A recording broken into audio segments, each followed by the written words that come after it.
এই বন্ধুরা, তোমরা যারা হোস্টিং বিজনেস করছো কিন্তু তোমাদের ওয়েবসাইটে কেউ অর্ডার করলে তার নোটিফিকেশন পাচ্ছ না, তাদের জন্য নিয়ে এলাম টেলিগ্রাম নোটিফিকেশন মডিউল।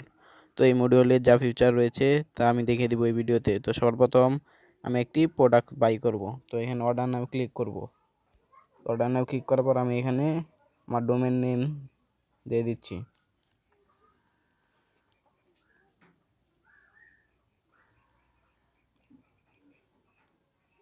তো আমি এখন নিচে স্ক্রল করে চলে যাওয়ার পর এখানে কন্টিনিউ ক্লিক করে দিব।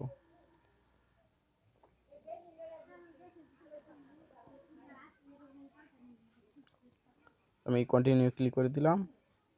তো আমার নেটওয়ার্ক সমস্যার জন্য একটু লোডিং নিচ্ছে। তো এটি তোমাদের ফাস্টলি কাজ করবে মডিউলটি। ওয়েট করা যাক।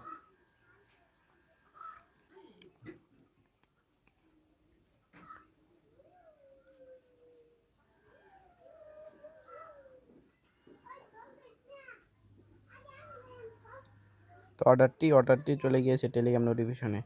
তো তোমরা দেখতে পাচ্ছ এখানে একটি নোটিফিকেশন চলে আসে যে একটি অর্ডার হয়েছে, অর্ডার ইন ভাউচার এখানে আনপেড রয়েছে। তো অর্ডার করার সাথে সাথে এরকম একটি নোটিফিকেশন চলে আসবে এবং লেখা থাকবে অর্ডার স্টেটমেন্ট আনপেড। তো এখানে আমি পে করে দিব। পে করে দেওয়ার পর আরেকটি নোটিফিকেশন যাবে। তো আমি এখানে আমার বিকাশের ট্রানজ্যাকশন আইডি বসিয়ে দিই। এখানে ভেরিফাই নাও ক্লিক করি। তোমার পেমেন্টটি সাকসেসফুল হয়ে গেছে। তো কিছুক্ষণ এখন আমার ওয়েবসাইটে কল ব্যাক করে চলে যাবে। তো আমার অর্ডারটি কমপ্লিট হয়ে গেছে। এখানে আরেকটি নোটিফিকেশন চলে আসছে voucher paid, in voucher paid. তো তোমাদের এরকম নোটিফিকেশন চলে আসবে। তো এই মডেলটি নেওয়ার জন্য আমার ডিসক্রিপশনে নাম্বারে মেসেজ দাও।